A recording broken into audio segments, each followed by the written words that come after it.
Bonjour à tous et bienvenue dans les mardis de l'immigration. Alors déjà je voulais vous présenter ma petite mascotte du côté de Montréal, le petit nouveau-né, né au Québec, voilà, le 5e de la famille. Ça c'est Monsieur Patch, voilà, notre petit toutou qui va faire le début d'émission avec moi. Donc aujourd'hui j'avais très envie de vous parler en fait de ce qui va vous arriver et notamment vous allez entendre beaucoup de personnes vous dire que il faut repartir à zéro, que quand on arrive ici il faut beaucoup d'humilité, être humble. C'est une réalité et je pense que pour y arriver, une des choses que je peux vous conseiller de faire, c'est de vous dire que chaque problème, chaque petite chose qui vont vous arriver, il va falloir les transformer en défis. Voilà, il va falloir faire de chaque moment, il va falloir relever vos manches et puis essayer de voir la vie de façon positive. Je pense que c'est très très important. C'est important pour vous. Et puis surtout, vous allez voir, il y a un très joli témoignage aujourd'hui de Catherine qui est arrivée il y a à peu près 2 ans au Québec. Et vous verrez que pour les enfants, ça peut être assez simple, comme ça peut être un peu compliqué. Et je pense qu'il faut absolument, dans votre processus, dans le processus de mise en place de cette immigration, il faut intégrer vos enfants et surtout il faut intégrer les challenges qu'ils vont vivre. Vous allez vivre un choc culturel, mais ils vont également vivre un choc culturel. Vous avez la possibilité aujourd'hui d'inscrire vos enfants dans différents systèmes scolaires, que ce sera le système scolaire français de France ou le système scolaire québécois, francophone. Si vous n'êtes pas résident permanent, vous pouvez aussi choisir le système scolaire québécois anglophone. Donc voilà, c'est des discussions qu'il faut avoir. Et puis surtout, bien essayer de dire à vos enfants que bah oui, ils vont vivre un choc, oui, ils vont vivre un changement. Et je pense que c'est une des choses auxquelles nous avions préparé nos enfants et surtout les plus jeunes, de leur dire que effectivement ici on parle français, mais un français différent. Et que quand ils vont entendre parler de cartable, quand ils vont entendre parler de classeur, quand ils vont entendre parler de duotang, quand ils vont entendre leur professeur ou leurs camarades de classe leur parler, ce sera très différent. Et surtout, il y a... Voilà, après c'est un conseil que je vous donne, vous le prenez ou vous le prenez pas, mais c'est vrai que moi je m'étais forcée de dire à mes enfants, n'allez jamais corriger un Québécois qui vous parle, que ce soit un autre camarade de classe ou un adulte. Leur français, c'est le français du Québec. Et c'est pas parce que votre français est différent que c'est le français qui prévaut dans ce pays. Le français qui prévaut ici, c'est celui des Québécois. Et quand on vous parle d'un classeur, bah pour nous le classeur c'est comment dire, comme un cahier en fait, hein, avec des petites barres métalliques. Ici un classeur c'est un meuble de rangement dans lequel on va classer des dossiers. Quand on va vous parler de cartable, bah pour un enfant qui arrive d'Europe, de France, le cartable c'est le sac à dos, c'est le sac d'école. Ici un cartable c'est un classeur. Voilà, il y a plein de petits mots comme ça sur le chewing-gum, c'est une gomme. Il y a, je sais plus, la gomme pour effacer, c'est une efface. Il y a plein de petits mots de vocabulaire comme ça et je pense que allez chercher des vidéos sur internet sur le langage des écoliers en fait au Québec. Je pense que c'est important de le faire. Je pense que c'est important de préparer vos enfants. Vous devez les préparer à ce changement et à ce choc culturel. Et dites-vous une chose, c'est que dans la plupart des écoles, il y a entre 60 et 90 nationalités représentées. Il y a un multiculturalisme absolument incroyable ici à Montréal.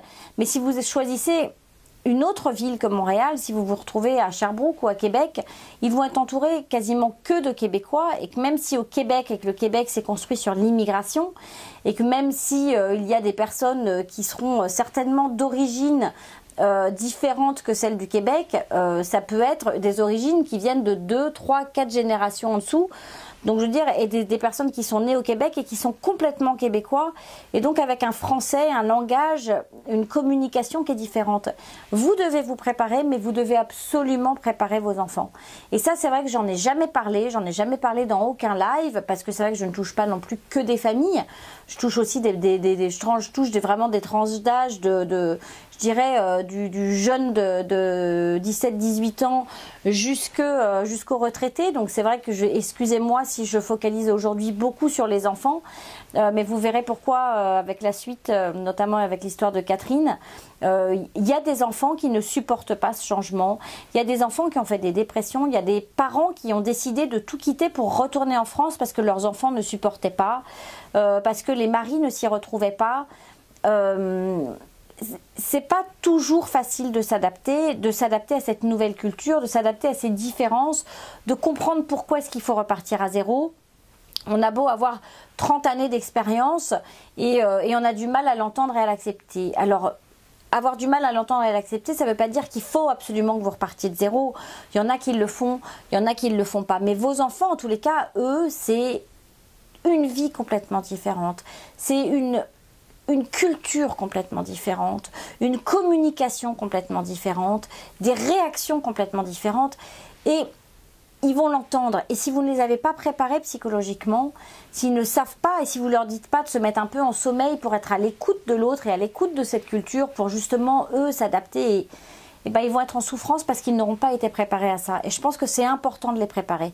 Ça ne veut pas dire que tout sera fait, ça ne veut pas dire qu'ils ne subiront pas de choc culturel, mais moi encore, mes fils, en fait, ont du mal à comprendre, notamment les filles anglophones, parce qu'ils sont dans une école anglophone, les filles francophones, parce que la québécoise francophone, par rapport au fait de sortir avec un garçon, les termes sont différents, la façon se fait de façon différente.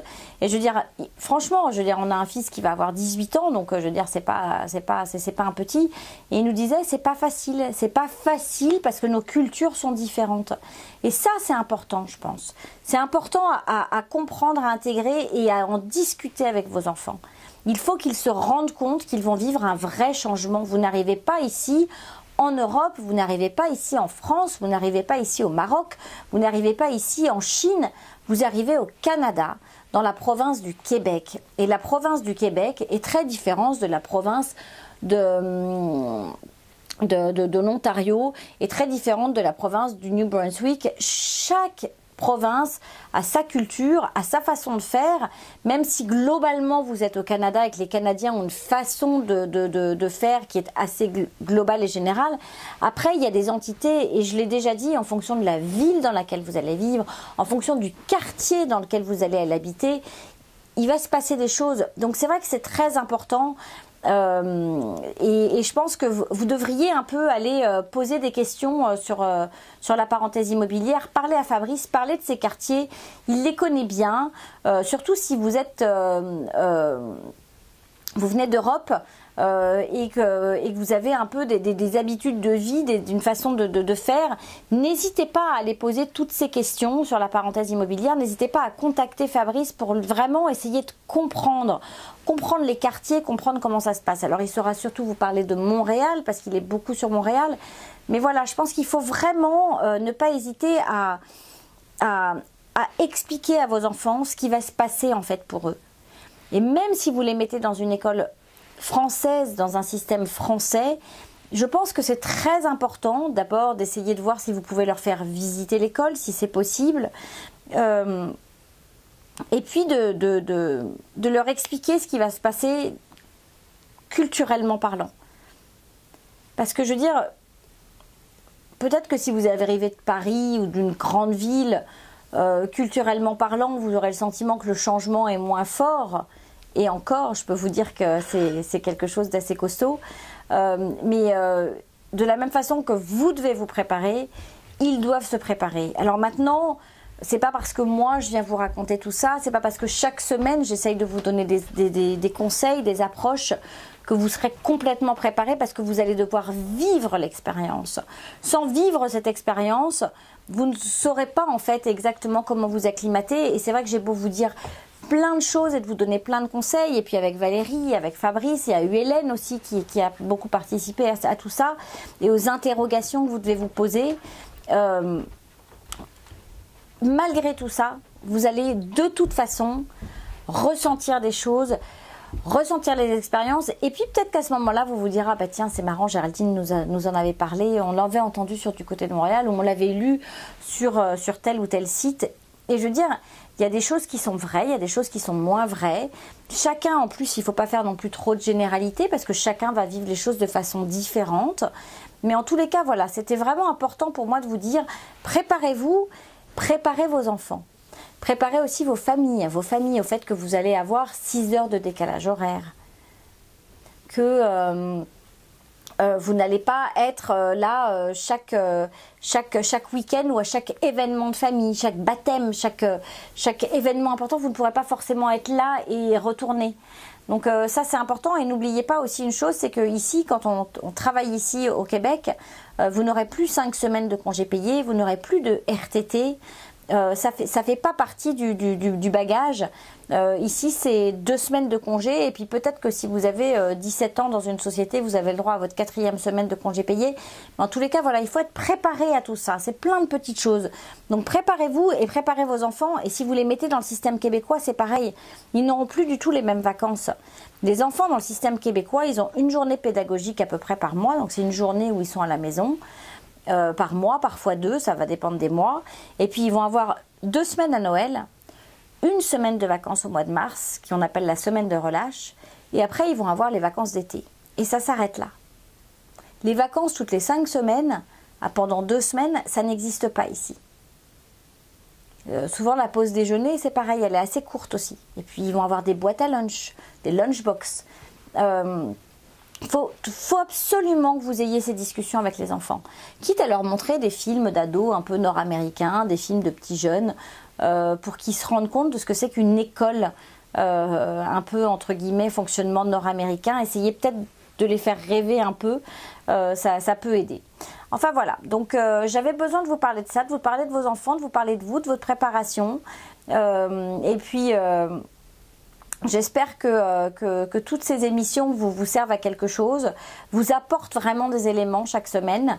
On essaye vraiment de vous donner, d'être le plus proche de la réalité, d'être le plus proche de ce que vit une personne qui fait le choix de venir s'installer ici et d'immigrer ici au Canada, au Québec et parfois plus particulièrement à Montréal. On essaye vraiment de vous donner des outils et des clés. J'espère vraiment, et puis je veux dire toute l'équipe avec moi, Fabrice, Valérie, espère vraiment que ça vous apporte quelque chose. On se retrouve maintenant tout de suite après la pause avec bien sûr Valérie. À tout de suite. Conseil de pro vous est présenté par Valérie Flatt, consultante réglementée en immigration canadienne. Bonjour Valérie. Bonjour Géraldine.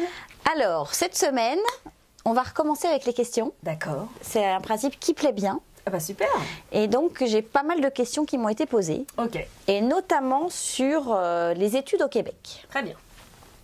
Donc déjà, la première question, est-ce que tu es prête? Oui. Buzzer en main.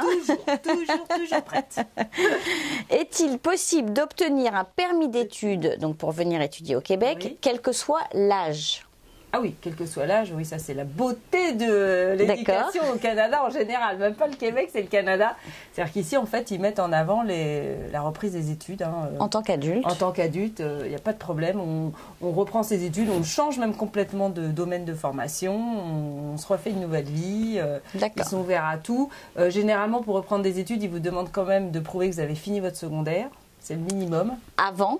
Avant. Il y a quelques années. Oui, vous avez fini secondaire, ou ils vous offrent la possibilité de faire un cursus pour adultes pour finir le secondaire ici. D'accord. Il faut, de toute manière, pour faire des études post-secondaire, il faut avoir son secondaire en main. D'accord. Et le secondaire, en fait, c'est validé qu'on a 12 ans d'études, c'est ça? 11 ans d'études au Québec. D'accord. 11 ans d'études au Québec, donc si vous avez été jusqu'à la première, au moins, ça marche. Ça marche, ok. Donc ça, c'est une bonne nouvelle. Il faut être allé jusqu'à la première sur un système scolaire français. Je ne sais pas sur les autres pays à quoi ça correspond, mais en tout cas... Il faut avoir fini sa première, ceci dit. Il faut l'avoir validée. Donc la deuxième question, c'était justement, est-il possible de venir étudier à plus de 40 ans dans un niveau collégial ou universitaire? Donc collégial, c'est ce qui est tout de suite après ces fameux 11 ans d'études. Exactement. Ce qu'on appelle un cégep. Un cégep, le collège. Ils appellent ça ici le collège. Le collège. Donc le cégep, c'est il y a le cursus général qui dure 2 ans. Bon, je suis pas non plus une experte en éducation. Non, mais voilà.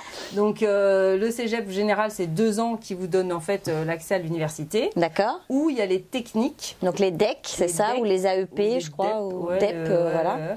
Là, AEC. Du coup, c'est qui vous donne sur 3 ans. D'accord. Et à la fin de ça, en général, c'est un diplôme sur un métier spécifique.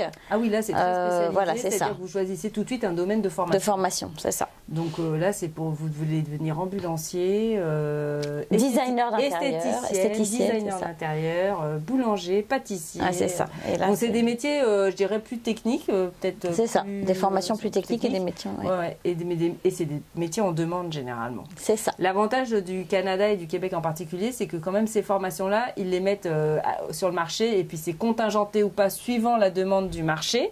Donc vous êtes sûr de trouver du travail à la sortie. Complètement. Parce que si c'est pas contingenté, ça veut dire que vous allez vraiment trouver du travail en veux-tu, en voilà. C'est ça. Si c'est contingenté, donc ça veut dire qu'ils vont prendre quand même les meilleurs élèves ou les meilleurs postulants, même étrangers. Ils vont peut-être donner un quota pour les Québécois, Canadiens et un autre quota pour les étudiants étrangers. Et ils vont prendre les meilleurs des deux. Mais à la limite, c'est bien que ce soit aussi contingenté parce que vous êtes sûr aussi à la sortie de d'avoir un travail. Alors que s'il laissait ouvert à tout le monde, il y aurait trop de monde sur le marché pour ce type de formation. On est d'accord. On est d'accord. Alors, une question un peu plus technique, c'est quelles sont... Ça fait peur, hein. Ça fait peur. Parfois, j'ai un peu peur avec les questions. Je me dis, je m'engage à quoi? C'est quelles sont les étapes pour obtenir un permis d'études? Ah, ok. Non, parce que je prends des risques. Hein. On fait presque du live avec Géraldine. C'est sans parachute. On ne coupe rien. On ne coupe rien. On est parti, c'est parti. C'est en silence, on tourne. Donc, les étapes pour obtenir son permis d'études. Donc, quand on est à l'étranger, c'est ça, et qu'on veut venir étudier au Québec, il faut obtenir un CAQ. Personne n'y coupe. Personne n'y coupe. Les enfants comme les parents, tout le monde obtient son CAQ. Alors, comment on obtient un CAQ? Un CAQ. On veut faire des études. Alors, quelle est la première étape? La première étape, c'est déjà de trouver un établissement. D'accord. On trouve un établissement qui veut bien de nous. Ok. Et on demande une lettre d'acceptation. De l'établissement. De l'établissement. Et c'est une fois qu'on a cette lettre d'acceptation de l'établissement. Oui, on fait sa demande de CAQ. Ok. Sur le site du ministère du Québec, donc c'est le MIDI. C'est ça. Voilà, pour ne pas confondre. La première étape, c'est le ministère du Québec. Une fois qu'on a son CAQ, son certificat d'acceptation du Québec pour venir faire des études au Québec, on fait sa demande de permis d'études en ligne sur le site du ministère de l'Immigration fédérale, CIC. C'est ça. Donc voilà. Ça fait plusieurs petites étapes. Il y a 3 étapes. Lettre d'admission, CAQ, permis d'études. Vous n'avez pas compris? Contactez Valérie. Je le répéterai avec plaisir. Alors, où puis-je obtenir ou trouver le montant des frais de scolarité et pourquoi est-ce que c'est important en fait de pouvoir... Dans les écoles, généralement, il y a les barèmes appliqués suivant que vous êtes québécois, canadien ou étudiant étranger. Parfois, pour les Français, il y a le tarif canadien qui est applicable.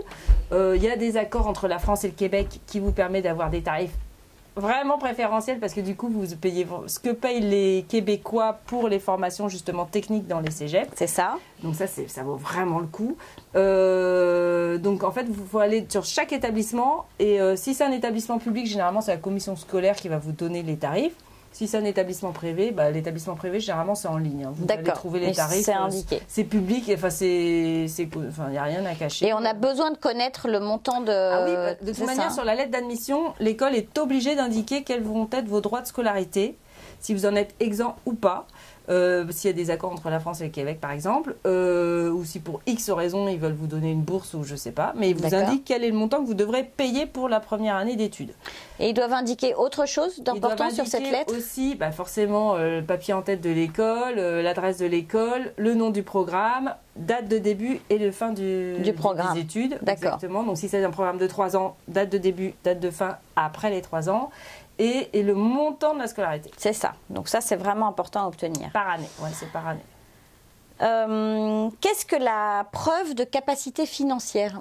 Alors ça, c'est votre capacité à pouvoir justement payer plusieurs choses. Les frais de scolarité, l'avion, l'assurance médicale. Dans certains cas, vous devez en avoir une. Pour les Français, parfois non, ça dépend. Les $500 de frais, ce qu'ils appellent d'établissement, de déménagement. Mais on sait tous que ces $500, c'est rien, quoi, que ça va coûter beaucoup plus cher que ça. Mais eux, ils ont indiqué 500, on les prend. Et qu'est-ce qui me manque? Non, c'est bon, frais de scolarité, frais d'établissement, voyage et assurance et les $500. Puis le fait de pouvoir vivre un petit peu... c'est les frais de subsistance. Ouais, c'est ça, frais de subsistance. Okay. Alors ça, vous allez les trouver sur les sites du Midi. C'est très facile. Dans la catégorie permis d'études, en fait, il y a exactement qu'est-ce que vous devez... Donc, en fait, il y a la preuve de capacité financière et les frais de subsistance. Vous prouvez les deux. La preuve de capacité financière, c'est... Englobe tout ça. Ça englobe tout. D'accord. C'est les frais de subsistance, frais de scolarité, assurance, $500 de 1 et voyage. D'accord. Les billets d'avion. Ok. Donc ça, c'est important. Et alors, comment est-ce qu'on peut apporter cette preuve? Qu'est-ce qu'on doit fournir comme document? Il y a plusieurs documents que vous pouvez apporter. Généralement, on vous demande avis d'impôt, les avis d'imposition de l'année dernière, donc. Vos 3 derniers relevés de compte en banque, une attestation du banquier qui fait la liste de tous vos avoirs, parce que généralement, vous avez plusieurs comptes, donc il fait la liste de tous vos avoirs et puis il déclare qu'à la fin, vous avez ce montant total disponible pour payer vos études. D'accord. Donc, généralement, pour une petite famille de 4, c'est en gros 27-30 000 $. D'accord. Et si c'est des parents qui envoient leur enfant, c'est eux qui doivent fournir à leur enfant une attestation, une lettre? Oui, c'est les parents qui démontrent qu'ils ont la capacité financière de financer les études de leurs enfants. D'accord. De leurs enfants au Canada ou au Québec. De leurs enfants, pardon. Ok. Oui. Ok. Alors, petite question, ça je ne sais pas si c'est compliqué ou pas, comme nous sommes presque en live. Est-ce que les frais de scolarité sont les mêmes pour tous les étudiants étrangers? Ou est-ce que ça dépend d'un pays à un autre, d'accord? Oui, ça dépend des accords en fait. D'accord. A priori, c'est vrai qu'il y a une grosse partie qui dit étudiants étrangers, voici vos tarifs. Mais ceci dit, on sait que par exemple la France, il y a des accords qui vous permettent de payer les tarifs canadiens, c'est ça, plutôt que québécois, puisque l'accord a changé. Et donc c'est vrai que c'est un avantage, quoi. Ouais, c'est ça. Par contre, certains autres étudiants, eux, ils vont payer plein pot. C'est ça. En fonction des pays, il faut qu'il y ait des accords. Est-ce que tu sais s'il existe des exemptions de droits de scolarité? Exemption, je ne sais pas s'il en existe. Je sais que, par exemple, pour les Français, il y a des choses qui sont vraiment... très intéressantes. C'est très intéressant, c'est voir zéro... Alors, ils disent 0 pour frais de scolarité et puis $300 pour juste frais d'inscription et frais de dossier, et frais de dossier d'ouverture. Bon. Mais en gros, ça revient à 0, quoi, quand même, avec les accords entre la France et le Québec. Donc, c'est vraiment très intéressant. Alors, j'ai entendu parler d'entente de coopération internationale ou d'entente bilatérale. Et est-ce que tu sais s'il y a des quotas par rapport à ça et par rapport à ces informations? Là, je ne réponds pas. Ça, tu sais pas. D'accord. Bip, buzzer. Là, j'en appelle à mon joker. Est-ce que j'ai le droit d'appeler le public? À quelqu'un dans le public pour m'aider. D'accord, ça, c'est des choses qui sont beaucoup plus compliquées, qui dépendent vraiment c'est vraiment des trucs très spécifiques. En plus, ça relève des études en soi, donc non. D'accord, donc ça c'est plus sur le site de l'éducation du gouvernement qu'il faut aller chercher toutes ces informations. Ok, donc pour les étudiants étrangers, vous voulez en savoir plus? Parce qu'en fait, comme il y a des professionnels qui s'occupent de votre visa, il y a aussi des professionnels qui s'occupent de vos inscriptions à l'école. Oui, c'est ça. Et eux, c'est vrai qu'eux, ils ont la réponse à tout ce genre de questions parce qu'eux, ils s'occupent de vraiment, vous montez votre dossier d'inscription dans les écoles. Dans les écoles, et eux, et c'est vraiment, c'est 2 métiers différents. Donc c'est vrai que moi, j'ai quelques petits éléments de réponse à force de voir les dossiers, mais... Oui, mais bon, vaut mieux leur laisser c'est ça. On leur laisse la charge de répondre. Alors, est-ce qu'un étudiant étranger peut travailler pendant le temps de ses études? Il peut commencer à travailler seulement si c'est écrit en bas de son permis d'études qu'il a le droit de travailler. D'accord. Généralement, donc ça commence le jour J où les études commencent. C'est pas parce qu'il arrive 2 mois avant son programme qu'il a le droit de commencer à travailler en arrivant au Canada. D'accord. Il y en a qui disent ouais super, ça commence en août, je vais venir en juin, je vais travailler et puis non. C'est le jour où le programme démarre que vous avez le droit de commencer les études. Pareil pour le conjoint qui éventuellement aurait obtenu un permis de travail ouvert. Il n'a pas le droit de commencer à travailler tant que la personne principale qui a fait la demande de permis d'études n'a pas commencé à étudier. Ok.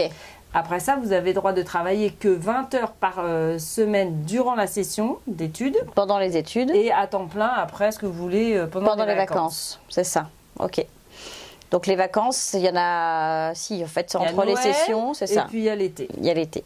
Et une petite semaine de relâche, mais bon là je ne sais pas si on va vous embaucher. On va pas prendre une semaine pour aller travailler. Et puis il y a des études aussi qui incluent des stages.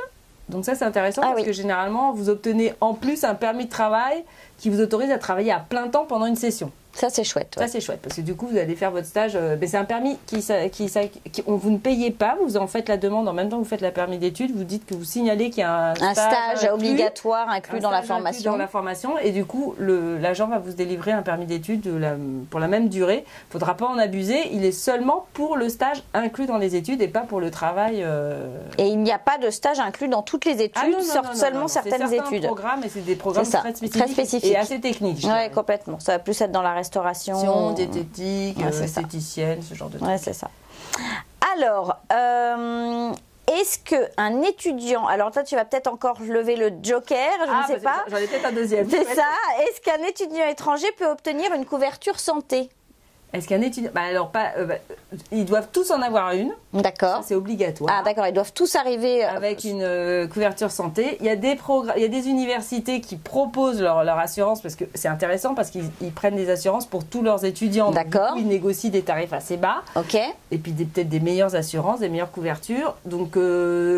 Et il y en a qui imposent même cette assurance. D'accord. Il y a des élèves qui sont obligés de payer alors qu'ils sont quand même couverts par la RAMQ. D'accord. Ça, c'est un autre débat. Donc ça, vous voyez directement avec l'établissement où vous allez étudier. Mais vous êtes obligé d'avoir une couverture. Donc quand vous êtes français, généralement, vous avez avant de quitter la France, vous allez voir votre bureau de sécurité sociale. Je ne sais même pas comment ça s'appelle en France. Le bureau de la sécurité sociale près de chez vous, il y a un formulaire spécifique qui est en fait un formulaire qui d'un accord entre le Québec et la France. C'est ça. Ce qui vous permet, quand vous arrivez ici, vous présentez ce formulaire à la RAMQ et on vous donne la RAMQ. C'est ça. Donc vos enfants, généralement, ils sont rattachés. Le conjoint, c'est plus compliqué. Donc, dans ces cas-là, on doit faire une preuve qu'on a pris une couverture santé. Voilà. En arrivant à l'aéroport. C'est à l'aéroport que l'agent va vous demander est-ce que vous avez une assurance santé pour la durée de vos études. Oui, monsieur, j'ai mon formulaire, je suis d'accord France-Québec. Parfait, parfait. Et si vous n'avez pas ce formulaire, c'est qu'on doit le prendre à l'extérieur. Il faut le prendre avant de partir de France. Donc l'agent, il sait que les Français, ils ont le droit. Donc, il va dire, vous n'avez pas votre formulaire, ça va peut-être retarder. Prenez une assurance au moins pour vous couvrir 1 ou 2 mois en attendant. C'est ça. Et sinon, il peut les remettre dans l'avion ou pas? Qu'est-ce qui se passe? Non, non, mais le problème, c'est plus une histoire d'émission du permis d'études. Il y en a qui sont plus ou moins conciliants. Bon, les Français, ils sont conciliants parce qu'ils savent qu'il y a cet accord, donc c'est pas... Mais quelqu'un qui arrive un étranger qui arrive sans sa couverture de santé, ils peuvent le refuser. Ouais, c'est ça. Donc, de toute manière, généralement, ça fait partie déjà, au moment de l'approbation du visa, du permis d'études, il faut bien inscrit, il faut avoir démontré pas de blanche. Donc, généralement, ils l'ont, quoi. Ok, bon. Donc, mais en tous les cas, la couverture santé, c'est important. Oui. Alors... est-ce qu'il est possible, alors là on vient sur quelque chose d'un peu plus petit je pense, est-ce qu'il est possible de participer à un programme d'échange étudiant entre universités, entre écoles? Oui, bien sûr. Et dans ces cas-là, c'est le même permis d'études qu'il faut? Ça dépend si c'est... si, parce qu'il y a des écoles qui imposent que l'élève vienne faire, surtout à l'université, je dirais. À l'université, si vous faites un échange interuniversitaire, pour que vos études soient reconnues, dans le cadre de cet échange, il faut que vous ayez étudié sous un permis d'études. D'accord. Donc moi, je recommande le permis d'études. Même si c'est moins de 6 mois et que techniquement, vous n'en avez pas besoin, prenez-le parce qu'il n'y a que comme ça que vos notes vont être finalement reconnues. D'accord. Donc, généralement, de plus en plus, les universités, elles le demandent. Quoi. Et il y a une durée maximum pour ce type d'échange en général? Ah non, parce qu'il y a des programmes d'échange qui peuvent durer 1 an. D'accord, ok. Donc, non, du moment qu'il y a un accord entre les universités, ça fonctionne. Oui, il n'y a pas de problème. Ok. Après leurs études au Québec, oui. Donc peut-être pas ceux qui sont dans le programme d'échange, mais en tout cas ceux qui sont venus faire des études au Québec et qui vont obtenir un diplôme de québécois, est-ce que les étudiants peuvent obtenir la résidence permanente, quelle que soit leur nationalité? Oui, alors, la nationalité n'a rien à voir, c'est pas un facteur décisionnel. Non. Là, ce qui importe, c'est le diplôme. D'accord. Quelles études on a fait? Est-ce qu'on a fait un diplôme qui est reconnu dans le cadre du programme de l'expérience québécoise ou pas? D'accord. Donc, la liste de tous ces diplômes, elle est sur le Midi. Diplôme et école, je crois qu'il faut être allé dans certaines écoles. Il faut être allé dans un établissement désigné. Par l'État. Oui, par l'État, par le gouvernement fédéral. Et puis québécois par la suite parce qu'ils ont dit quelles écoles étaient désignées ou pas. Et quels diplômes aussi, parce qu'il y a certaines écoles qui ont des diplômes qui ne le sont pas forcément reconnus. C'est ça, il peut y avoir une école reconnue mais pas le diplôme reconnu. Et donc, c'est ça. Donc il faut vraiment vérifier, il faut aller sur le site et puis vérifier qu'on est dans une bonne école, d'un établissement désigné, diplôme reconnu. Et ça c'est le site du Midi à nouveau. Midi et CIC, mais de toute manière ils se renvoient l'un et l'autre, donc que vous alliez sur l'un ou sur l'autre, vous allez y arriver. Ok. Et après ça, ce qu'il faut surtout, c'est que ce soit un diplôme, donc c'est PhD, donc doctorat, master, baccalauréat, DEC ou DEP, de 1800 heures. 1800 heures, si vous faites en dessous de 1800 heures une formation technique, ça ne marche pas. Donc là, il n'y a pas le programme d'expérience québécoise, mais est-ce que si c'est en dessous de 1800 heures, est-ce que les gens peuvent éventuellement après basculer sur un autre visa ou un autre permis? Alors, s'ils ont fait moins de 1800 heures et puis que ce n'est pas un de ces diplômes, si l'établissement était désigné le diplôme reconnu, ils peuvent faire quand même une demande, et puis ça tout le monde peut le faire de fait, une demande de permis ouvert post-diplôme. D'accord. Vous avez 90 jours pour la faire, c'est très rapide. Donc dès que vous avez terminé votre programme, les notes des derniers examens sont tombées, vous allez voir le registraire, c'est comme ça que ça s'appelle ici, le registraire qui va vous faire une attestation de fin d'études et puis qui va vous donner toute votre relevé de notes des 3 ans, 2 ans, 4 ans d'études que vous venez de faire.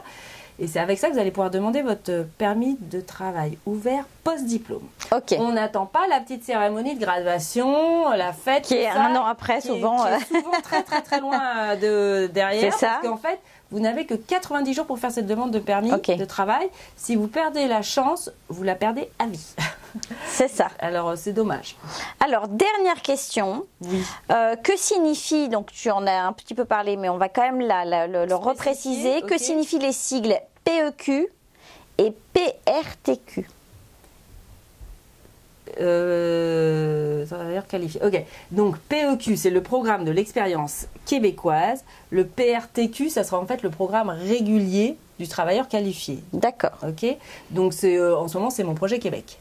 Ok. Les deux là, c'est du Mon Projet Québec. Non, le dernier. Le PRTQ. Le programme de l'expérience québécoise, le PEC, c'est en fait un programme qui permet aux gens qui ont eu une expérience québécoise, comme son nom l'indique.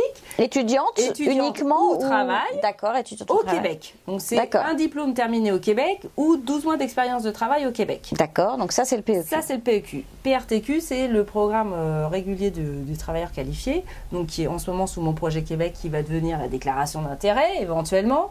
Et là, du coup, on applique sous un programme régulier. Ok, donc c'est deux cycles différents. C'est deux cycles différents. Eh bien voilà pour mes petites questions de cette semaine. J'ai eu 15 jokers, tout va bien, l'honneur est sauf. C'est ça, tu t'en es bien tiré. Merci pour toutes ces réponses. De rien. J'espère que ça leur servira. Bah oui, forcément. Et puis on se retrouve la semaine prochaine. À la semaine prochaine. Et nous après la pause. La parole est à vous, vous est présentée par Du Côté de Montréal, partenaire de votre immigration.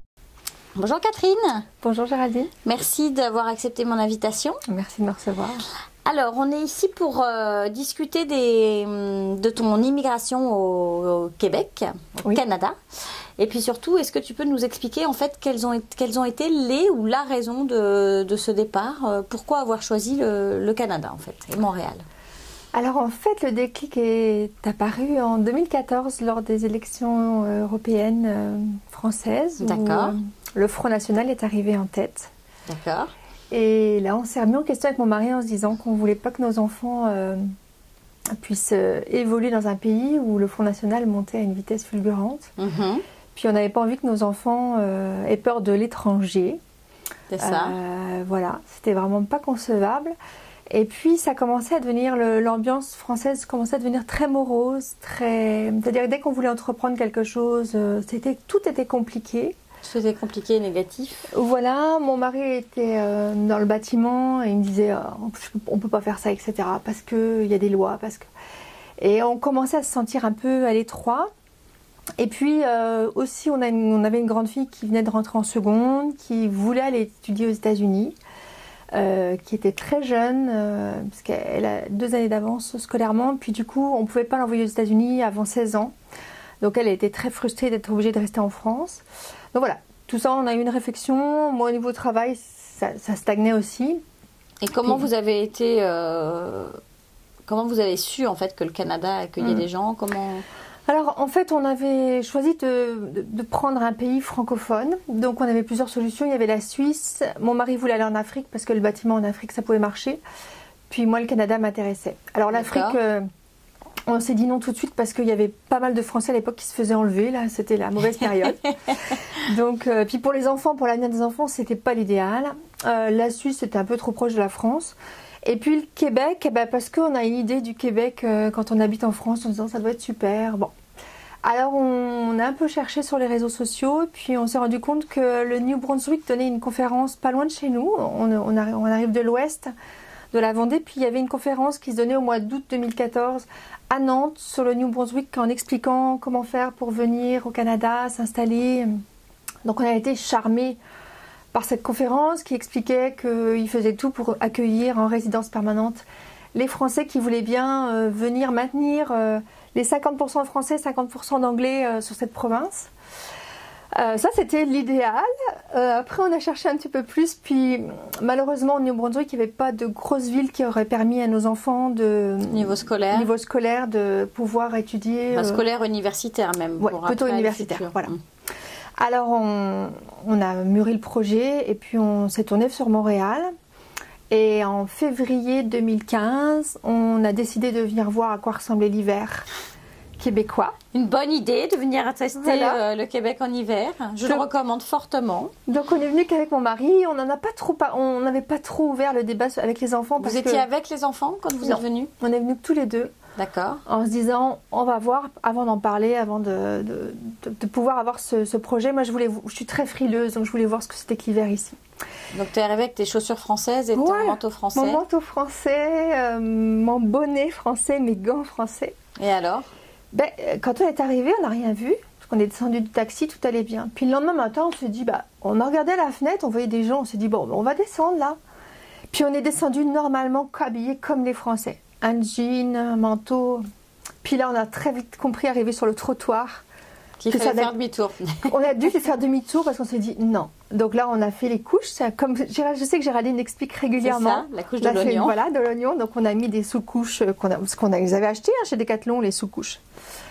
Puis là, on est sorti et il faisait très froid. On était à moins 25 à peu près. C'était une des plus froides semaines. C'était un hiver très très froid. Donc là, on s'est dit waouh, mais ils font comment? Parce qu'il y avait très peu de Québécois dans les rues, puis on comprenait pas. On a passé 2 jours à se dire mais où sont-ils? Où vivent-ils? Puis pourtant, c'était renseigné. On a vu qu'il y avait des souterrains, puis là, on a compris en fait qu'ils vivaient en dessous. Ouais, la semaine, beaucoup. Bon, après, le week-end, c'est différent. Le week-end, ils sortent. Voilà. Ils sont sportifs. Et puis, on a une deuxième erreur qu'on avait fait, c'est qu'on n'avait pas loué de voiture en se disant non, on va pas savoir conduire sur la neige. Donc, on faisait tout à pied, métro, bus. Sauf que la ville peut être très grande là si tu veux commencer à faire ça. Mais bon, c'était une erreur, mais c'est pas grave, on a quand même fait. Donc, on a beaucoup marché.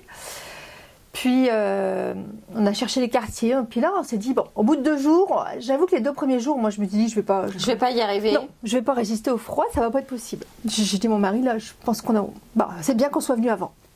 Puis le 3e jour, quand on a vu comment ils vivaient, puis on a été vraiment touchés par la gentillesse des Québécois, par leur accueil, par ce côté très chaleureux. Vous pouvez pas, en effet, sortir un plan de métro. Les gens viennent vous dire, est-ce qu'on peut vous aider?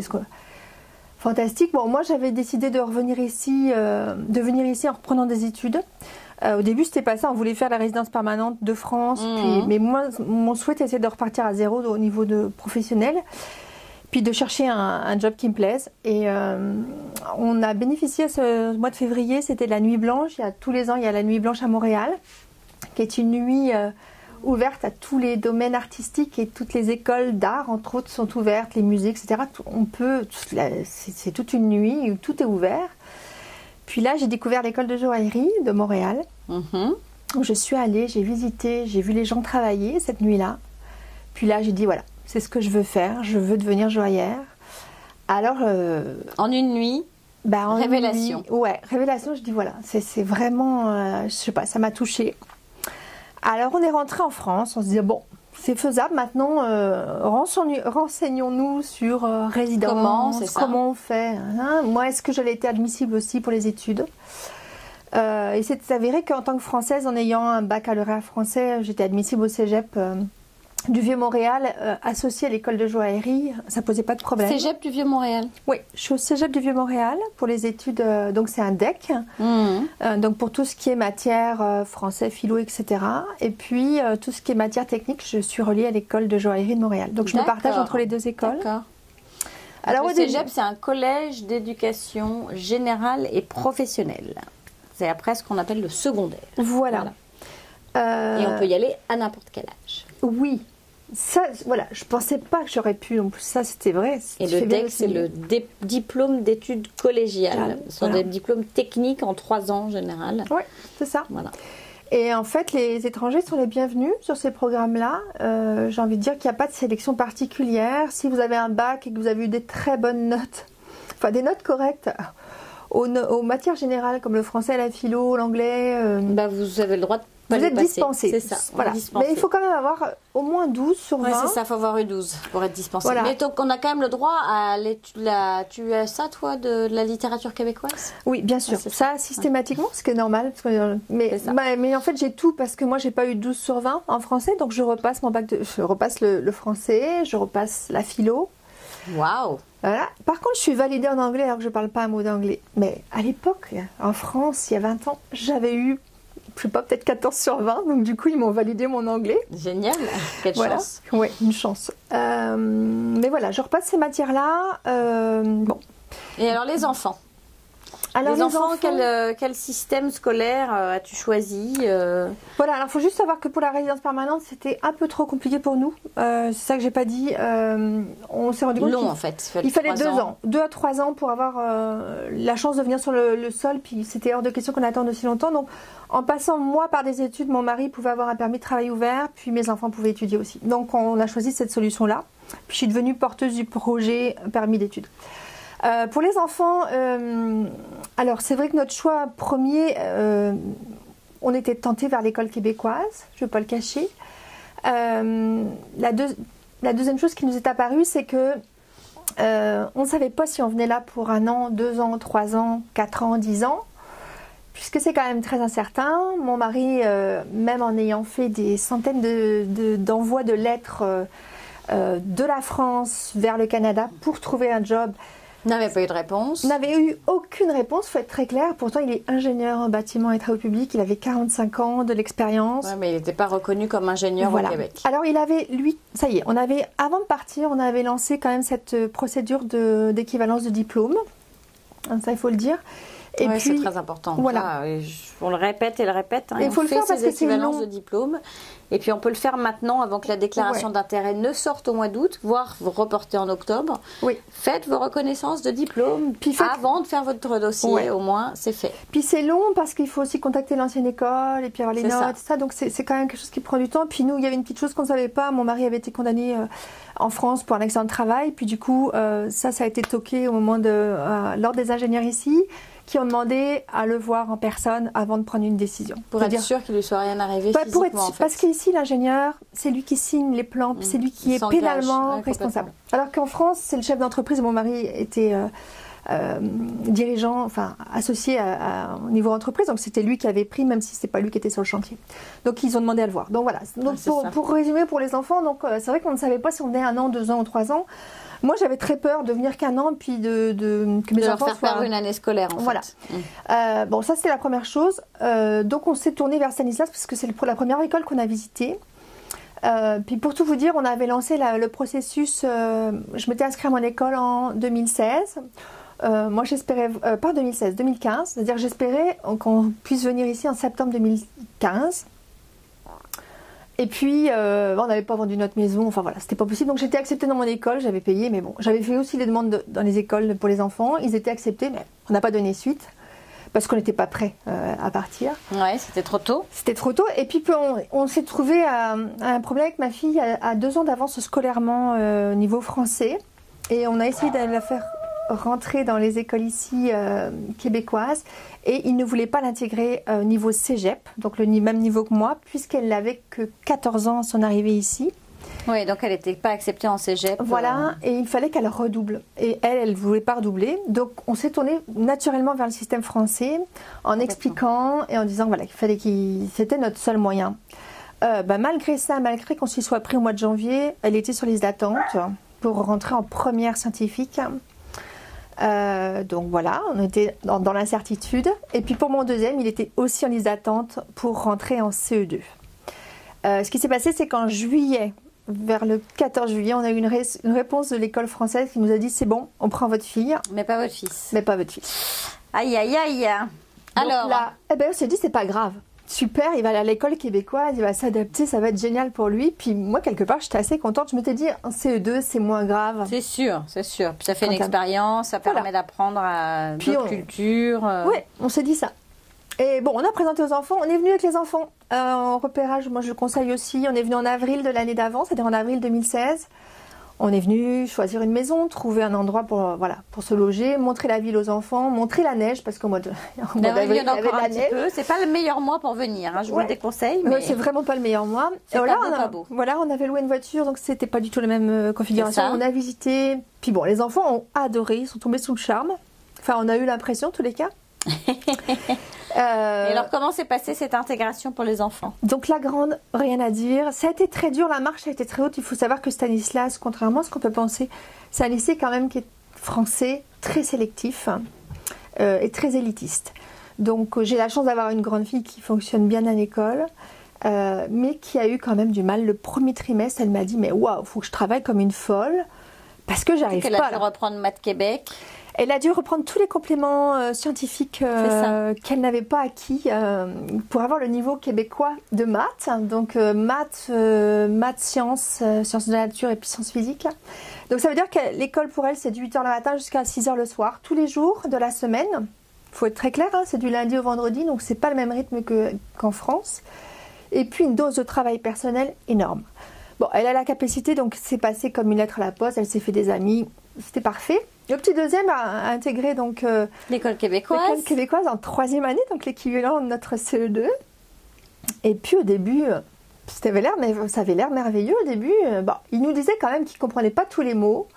Parce qu'un cartable français n'est pas un cartable québécois. Un cartable, c'est un classeur. Voilà, puis un classeur, c'est pas un cartable. Un classeur, c'est un meuble de rangement où on met justement les cartables. Voilà, donc ça, il me disait sans cesse, je comprends pas tout ce qu'ils me disent. Ils parlent français, mais pas comme nous. Ça l'interrogeait. Et puis, il y avait autre chose, c'est que l'anglais, au niveau anglais, en France, on ne débute pas l'anglais de bonne heure. C'est ça. Il n'avait jamais parlé anglais, ses petits copains, camarades avaient déjà fait de l'anglais, parlaient anglais. Le professeur ne parlait que anglais. Puis là, il s'est trouvé noyé, ce pauvre petit. Et puis, on était, malgré qu'on soit dans un quartier multiculturel, et puis où il y avait quand même plus d'étrangers que de Québécois, plus de migrants, j'ai envie de dire.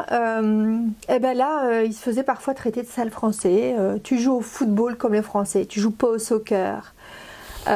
Puis bon, il était venu ici parce qu'il faisait du hockey aussi en France, donc il s'est dit je vais me mettre au hockey ici. Puis là, le niveau de hockey, waouh, c'est pas tout à fait le même qu'en France.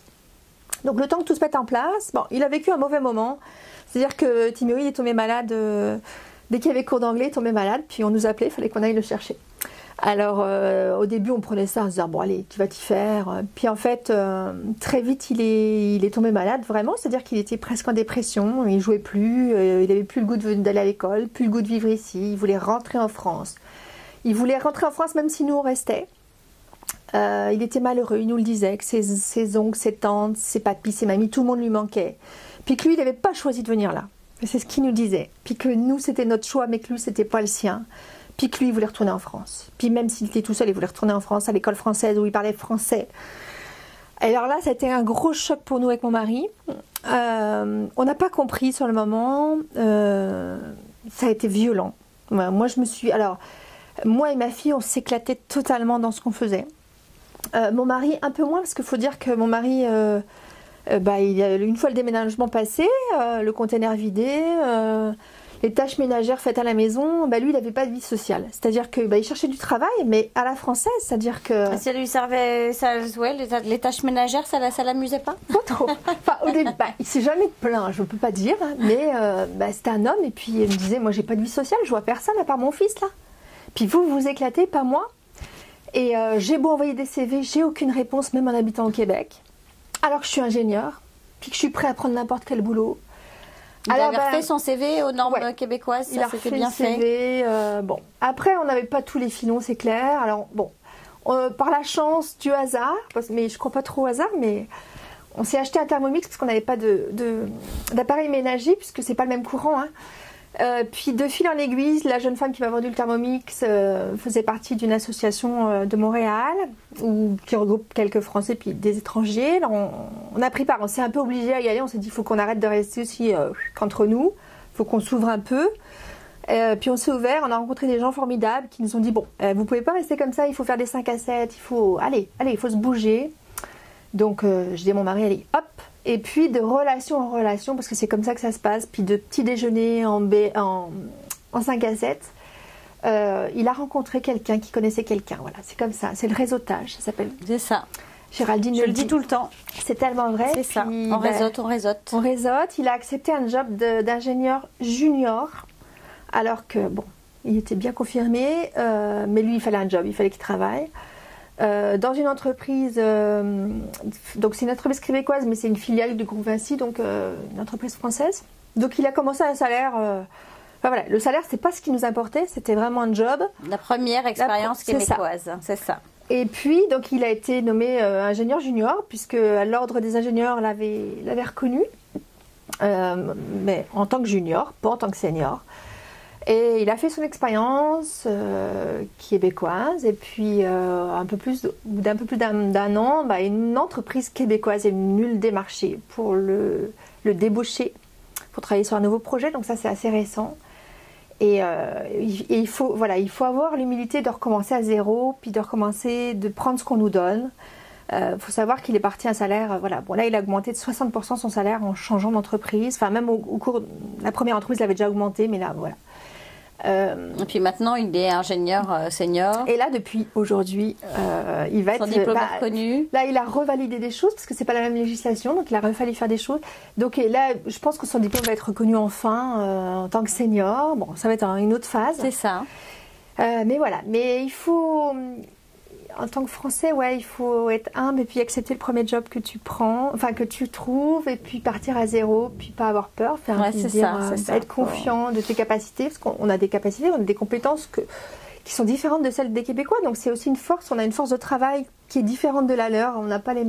dans notre mentalité, dans notre culture, où c'est le travail bien avant la famille, j'ai envie de dire, ça du coup, ça se voit au niveau de travail, puis au niveau performance ici. Donc ça, les employeurs aiment quand même. Et toi, après 2 ans, moi, Ton bilan après 2 ans, c'est... Alors, est-ce que tu trouves qu'ils sont toujours aussi gentils, aussi accueillants aussi... Alors, ouais, ils sont gentils, accueillants, mais j'ai un peu plus de réserve, parce que là, je suis en plein dans le choc culturel. Je suis en plein dans la différence culturelle. C'est-à-dire, la première année a été merveilleuse, extraordinaire. C'était la lune de miel.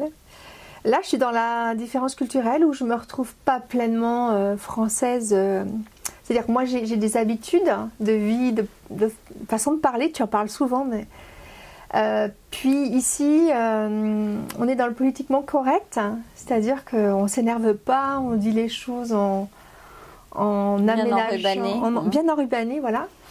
Et puis, parfois, moi, je suis un peu impulsive, puis je mets pas de ruban, quoi. Alors, de toute façon, les gens me connaissent, je suis assez... Enfin, voilà, je suis vraie, puis je suis quelqu'un de très franc, puis qui va droit au but. De toute façon, on ne peut pas non plus changer du tout au tout. Mais vous voyez, par exemple, je me surprends, quand j'envoie un courriel, quand c'est des Québécois, maintenant, voilà, je fais mon courriel à la française. C'est ça, puis après, on le reprend. Puis après, je me remets au début, puis là, j'enrubane. C'est ça. Et ça, je faisais jamais ça. Il n'y a pas très longtemps, là. Ça y est, je commence à passer la cape de m'adapter. C'est ça. On écrit d'abord tel qu'on le sent, et puis après, on va... Et ça, je pense que c'est très important. Et ça, il n'y a pas longtemps que je le fais. Mais on l'enrubane parce qu'on comprend au bout d'un certain... Ouais. Moi, j'ai beau en parler et le dire. On en avait déjà échangé, mais tant qu'on ne l'a pas vécu... Tout à fait. Il faut le vivre, en fait. Il faut le vivre. Même en ayant lu plein de choses, en ayant écouté des émissions. En fait, tant que tu le vis pas, que tu n'es pas là, puis on ne peut pas le comprendre, en fait, clairement. On ne peut pas comprendre ce que c'est d'enrubaner. Alors, le premier enrubanage, c'est de toujours commencer par « Bonjour, monsieur Untel. » Oui.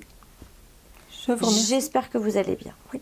C'est vrai. Dans les magasins, on vous demande toujours si vous allez bien. Et dans un mail, pareil. Dans un contact téléphonique, pareil. Moi, je me rappelle, le premier job que j'ai eu...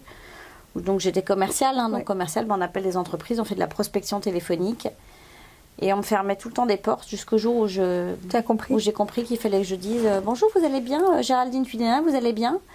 Et hop, je brisais la glace en demandant s'ils allaient bien. Et là, on me répondait que ça allait bien et blablabla. Et la glace était brisée, on pouvait y aller. C'est ça, c'est tout à fait ça. Alors, c'est tout. Et puis, il faut bien vous dire aussi, nous sommes des immigrants. Puis, il faut vraiment en avoir vraiment conscience. C'est nous les étrangers, c'est nous qui venons dans leur pays. Et on nous accueille. Et ils nous accueillent à bras ouverts. Là-dessus, il n'y a rien à dire. Par contre, on se doit de respecter leurs coutumes, leurs traditions. C'est à nous de nous adapter à eux, pas l'inverse. C'est ça. Puis, il y a beaucoup de Français qui oublient ça. Puis ça, c'est très dérangeant parce que ça déteint sur nous, puis ça nous fait passer pour des maudits Français. Là, ouais. Là, c'est un maudit Français. Puis, tasse-toi de là parce que c'est pas correct. Et puis ça, ouais. Et ça, c'est vraiment... Il faut vraiment que... C'est pas... Je sais que vous, Français, en France, le mot migrant, c'est vraiment pas un mot que vous aimez joli, entendre. C'est ça. Je le sais. Puis moi, j'avais été sensibilisée à ça avant parce que moi, j'ai accueilli des migrants qui venaient des pays en guerre, que je francisais, avec qui je travaillais pour la francisation. Donc, forcément, j'avais été sensibilisée. Puis... Non, c'est vrai que le français se voit plus comme un expat, hein, c'est ce que je disais il n'y a pas longtemps. Oui, tu disais ça, mais c'est tout à fait ça. On est des immigrants, c'est nous les étrangers, c'est à nous de nous adapter à leur façon de faire. C'est à nous de nous adapter. Alors par exemple, l'exemple typique, je suis pourtant pas une violente en voiture, mais je me suis quand même pris 2 ou 3 amendes parce que j'ai grillé un feu, parce que j'ai pris une rue où j'avais pas vu. C'est vrai que j'avais pas vu le panneau, enfin j'avais pas compris. Oui, voilà. Il faut s'y adapter à leurs panneaux, on les voit pas. Hein. Tant qu'on les connaît pas, on les voit pas. Tout à fait, mais... Tu repasse pas le permis, donc... Voilà, tu traverses pas hors des passages piétons, des détails. Et puis, en bon français, je me dis non, on peut passer là. Ben non, là, tu te prends une contravention. Par contre, il y a un respect extraordinaire des policiers. Là. Enfin, je veux dire, moi, je me suis fait arrêter plusieurs fois, j'ai payé plusieurs fois des amendes. Mais ils sont très respectueux. Là. Du moment où tu es respectueux... Mais ils sont durs quand même, hein. Ben, moi, ça s'est bien passé. Alors, j'ai la chance. En tant qu'étudiant, je trouve pas qu'ils sont fermes. Ils sont fermes quand même, ils font un peu peur. Ils font un peu peur, t'as pas trop le droit. Ben, en même temps, j'avais tort là. J'étais en tort. Qu'est-ce que je dis là? Non, mais bon. J'étais en tort, la seule chose. Moi, je les trouve assez impressionnants. Je dis pas qu'ils sont méchants, mais je les trouve impressionnants. Je les trouve très respectueux par rapport. Ah, bah oui. Par rapport à ce que j'ai pu connaître en France. Alors, peut-être qu'en France, je réagissais pas pareil. Mais en France, j'avais plus des cow-boys qui m'engueulaient là ou qui me disaient ouais. Là, non, jamais, madame, vous avez vu, ouais, ok. Vous savez pourquoi je vous arrête? Oui, ben oui, je sais, je me doute. Alors, la chance que j'ai, je peux quand même donner un avantage en tant qu'étudiante, c'est que moi, je n'ai pas changé mon permis. Oui, mon mari, pareil. Donc, tant que vous avez le permis, tant que vous êtes étudiant, vous avez le permis français, ben, vous ne prenez pas de points. Nous, ici, on prend des points, on ne perd pas de points, on les prend. Donc, on est... Bon, voilà. En fait, on a quelques excuses pendant 2-3 mois où ils sont tolérants, parce que moi, je l'ai vécu. Ok. Il y a la tolérance du nouveau conducteur. Oui, on peut le dire. Il faut être honnête, hein. Moi j'étais honnête, j'ai pris une rue que je n'avais pas le droit de prendre. J'étais persuadée, j'avais pas vu le panneau. Ça faisait, je pense, 3-4 mois que je prenais cette rue sans jamais avoir vu que je n'avais pas le droit de tourner à gauche. Parce que le panneau est souvent après la rue. Exactement. Et pas avant. Il est sur le feu à l'opposé de la rue, donc je ne le voyais pas. Et j'ai tourné devant la police. Et quand la police m'a arrêtée, je leur ai dit, mais je me suis mal prise pour tourner. Qu'est-ce que je comprenais pas? Elle me dit, bah non, on n'avait pas le droit de tourner là. Je dis, ah bon? Je dis, mais moi, ça fait des mois que je tourne là, ça fait 3-4 mois. Donc elle a regardé, elle a vu qu'effectivement, je n'étais pas là depuis très longtemps, que mon permis datait pas très longtemps, que j'avais acheté la voiture depuis peu de temps également. Et donc, elle m'a expliqué qu'il valait mieux que je ne leur fasse pas et elle m'a laissé filer. Oh, tu as de la chance. J'ai eu beaucoup de chance. Parce que moi, ils ont allégé ma peine. Ils ont allégé ma première amende parce que j'avais tourné dans une rue, je n'avais pas le droit de 7h. En fait, c'était de 7h à 9h, on n'avait pas le droit de tourner dans cette rue. Alors que le reste du temps, oui. Puis moi, il était 8h, puis je suis tournée. Bon, donc voilà, première faute. Deuxième fois, j'étais dans la congestion montréalaise, puis j'ai pris un feu. Enfin, ils sont tous passés comme moi. Je veux dire, le feu était orange, puis j'étais engagée. Il n'y a que moi qui me suis fait arrêter. Bon, j'ai peu de chance là, mais le gars m'a dit il était rouge. Ouais. Ok. Ben, bon, ils ont été sympas, ils me l'ont mis orange pour que je paye un peu moins cher. Puis comme j'étais française, puis donc on n'a pas le droit de passer au feu orange parce que tout le monde passe au feu orange. Non, le feu orange, tu t'arrêtes là. Mais ils passent tous. Ben, je sais, mais là, moi, je m'arrête maintenant. Moi, je pensais qu'on avait le droit. Ben, moi, je m'arrête maintenant. Moi, j'y vais. Il m'a dit, t'as pris la chance. Il faudrait que je vous filme un jour toute une journée de conduite avec les panneaux et que j'essaie de vous... C'est vrai que ça pourrait... Dit que je le ferais, mais... Ouais, rien que les écoliers, tout ça, c'est des choses qu'on ne sait pas quand on arrive. Ouais. Et bah non, il m'a dit non, t'as pris la chance de passer au orange, puis en plus il est passé au rouge, puis t'es passé. Je dis, bah, je t'ai engagé là. Elle m'a dit, t'as pris la chance là, non, c'est pas toléré. Bon, ok, ben ok là, je me suis juste écrasée, puis j'ai juste payé là. J'ai dit ok. Bon voilà, c'est comme ça. Donc ça, faut s'y faire. Ouais, alors, ça, faut pourquoi s'y faire, on est venu parler de ça du coup? Parce qu'on parlait du fait que c'était à nous de nous acclimater, français. Voilà, et donc alors, mon pauvre petit, je reviens à mon pauvre petit Timéo qui lui, s'adaptait pas à... Bon, il était en dépression, ça n'allait pas, il jouait plus, il avait plus le goût d'aller à l'école, il voulait rentrer en France. Donc on a demandé de l'aide. Alors l'école québécoise, ce qui est bien, c'est quand même il y a beaucoup d'aide. C'est-à-dire qu'on nous a envoyé le psychologue scolaire, l'orthopédagogue, on nous a dit bon, il faut l'aider ce petit, il y a un problème. Puis en fait, on s'est rendu compte que c'était une accumulation de stress.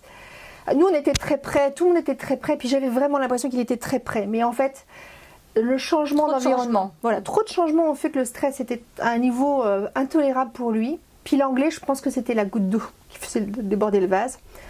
Et alors on l'a fait aider, on est allé voir le psychologue qui nous a expliqué que c'est normal qu'en tant qu'immigrant, bah, il fallait pas s'inquiéter. Elle nous a un peu rassurés, puis que les choses allaient rentrer en ordre, qu'on allait vider le pot chez elle. Donc Timéo est allé régulièrement, puis c'est vrai que ça s'est mieux passé. Je dis pas qu'il n'y a pas eu encore des absences, mais ça a été de mieux en mieux. Mais il a quand même fait la demande d'intégrer l'école française comme sa sœur, pour avoir les mêmes vacances scolaires que sa sœur. Parce que c'est pas le même rythme scolaire. Pour pouvoir parler français comme avec des Français. Alors, il faut quand même savoir qu'à Stan, hein, il y a peut-être 50 ou 60 nationalités différentes, donc il n'y a pas plus de Français, il y a des Québécois. C'est exactement pareil que l'école québécoise, on va être très clair. Mais le langage est un langage qu'il connaît, c'est-à-dire C'est ça, le professeur s'adresse à lui dans un langage qu'il connaît. Et ça l'a rassuré. Alors, pour l'instant, ça va pas de mal. Il y a juste une chose, on vient de découvrir qu'il était probablement dyslexique, donc il y a de nouvelles choses qui vont arriver, puis... Stanislas, c'est une école élitiste, comme je l'ai dit, puis forcément, il n'y a pas de structure adaptée. Donc, j'imagine qu'il a été un peu traumatisé par le système québécois. Est-ce que tu penses que vous pourriez le remettre malgré tout dans le système québécois ou... Non, c'est pas son souhait. Son souhait, c'est vraiment de rester à Stanislas. Il a ses amis maintenant, il a ses repères. C'est à nous de nous adapter, de trouver des solutions. Donc, on va... Avec l'équipe enseignante. Avec l'équipe enseignante, qui est quand même très ouverte, puis qui a de bons contacts, qui m'a donné des contacts, ça y est. Donc on va mettre les choses en place, ça va se passer. Ça va bien se passer. Et puis on verra, je ne dis pas qu'il ira au bac, à lauréat comme sa sœur. Il y aura peut-être une transition qui sera faite au moment du cégep. Voilà, au moment du cégep. Mais encore de là, c'est un peu trop tôt pour le dire. C'est ça, il a encore quelques années devant lui. Voilà. Mais le résultat est quand même... positif, le bilan pour vous, au bout de 2 ans, la famille en général La famille est contente, la grande est plus qu'enchantée parce que les portes se sont ouvertes 5 fois plus grandes qu'en France. Je m'explique, elle est en terminale scientifique, elle a fait tous les compléments québécois de mathématiques, de sciences et du coup ça lui permet d'intégrer l'université tout de suite sans passer par une maths sup, maths spé que vous connaissez en France, pas passer de concours, donc là elle est acceptée à Polytechnique en aérospatiale. Parce qu'il y a l'histoire de la cotère. Géraldine, tu as peut-être déjà parlé de ça, non? Je sais pas. Oui, la cotère, c'est effectivement la cote de l'élève en fonction de sa matière, de ce qu'il fait, de l'établissement, référencé par rapport à d'autres établissements. Enfin voilà, c'est un mode de sélection. C'est un mode de sélection et en général, pour se baser sur quelque chose qui est une notion qu'on connaît en France, pour médecine, ou archi, il faut avoir une cotère entre 32 et 35. Donc, voilà. Ouais, encore. Donc, médecine, en plus, il y a entretien, etc. Plus l'entretien, c'est ça, il y a une sélection. Alors, vous râlez sur les sélections en France et les étudiants ont fait tout un bazar empêchant ceux qui veulent passer leurs examens de pouvoir les faire. Ben, je peux vous dire que c'est marrant parce que ça les fait râler de l'autre bout de l'Atlantique qu'on sélectionne, mais alors quand ils viennent ici ou ailleurs à l'étranger sélectionner une université qui sélectionne, ça les choque pas. Ouais. Alors regardez votre copie les gars, parce que si vous voulez vous faire des études à l'étranger, vous serez forcément sélectionné. Donc ouais, et puis là ça part sur les notes de la première de la terminale et pour Ilona, elle a été acceptée en aérospatiale, donc c'était son vœu premier. McGill, c'est seconde, première, terminale. Il ne faut pas avoir eu une note en dessous de 14 dans les matières fortes qui sont maths, sciences, d'ailleurs même c'est toutes les matières. On a quand même des copains dont le fils s'était fait fermer la porte et c'est parce qu'il a eu je ne sais pas combien de notes à 20 au bac que le père a envoyé les résultats du bac en disant regardez à côté de qui vous êtes passé. qu'une demi-heure après, il le rappelait en disant ok, on le prend. Et parce qu'il avait eu un 12, un trimestre sur 3 années de scolarité. Non, c'est assez... En sciences naturelles en plus. Ouais. Donc c'était pas... Non, il y a une vraie sélection. Oui. Et Ilona, c'est vrai que pour l'aérospatiale, il n'y avait que 50 places, c'était contingenté, 50 places sur tout le Canada. Hein, donc il y avait des élèves français forcément qui postulent aussi. Donc c'était son premier objectif. Elle a bossé comme une folle, je ne peux pas dire le contraire. Et, il fallait une cotère, le minimum c'était 32. Ouais, c'est ça. Enfin, pour être sûr d'être pris. Alors en plus, une fille, bon, on était un petit peu plus que 32, donc du coup, elle a eu bourse d'études, donc c'est magnifique. Bon, maintenant, on attend le résultat du baccalauréat qui est terminé, mais qu'on aura la semaine prochaine, parce qu'il faut avoir une mention assez bien minimum quand même. Oui, je suis sûre que ça se passera très très bien. Voilà, donc pour elle, j'ai envie de dire, c'est tracé, puis c'est du bonheur. Pour toi? Pour moi, c'est du bonheur parce que... Tu arrêtes quand, l'année prochaine? Tu as encore un an? Alors non, c'était 3 ans, puis devant les difficultés de mon petit, j'ai eu aussi quelques soucis de santé qui ont fait que ça m'a mis un peu. Ouais, ça m'a mis un peu en alerte. Puis les profs m'ont aidé, m'ont dit écoute, t'es une maman, t'as des enfants, tu as tout à gérer. Ça serait peut-être favorable pour toi d'étaler ta 2e année en 2 ans. Donc au lieu de faire le DEC en 3 ans, de le faire en 4 ans, même plus si tu veux, parce que t'as une vie de famille, t'es pas juste une étudiante. Puis ça, c'est très confortable pour moi parce que ça me laisse beaucoup de temps. C'est ça. Tu as moins de matière, donc ça te laisse plus de temps. Ça me laisse plus de temps pour travailler tout ce qui est, tout ce qui est atelier. Moi, j'aime travailler de mes mains. Puis là, je m'éclate. Donc pour moi, c'est l'éclat. J'ai des professeurs qui sont fabuleux, c'est toute la différence aussi avec ce que j'ai pu rencontrer en France. L'écoute des professeurs, l'attention, et puis on est dans l'encouragement quotidien. T'es capable, je l'entends 25 fois par jour, t'es capable, tu vas y arriver. Ils n'ont jamais le doute que tu ne réussisses pas.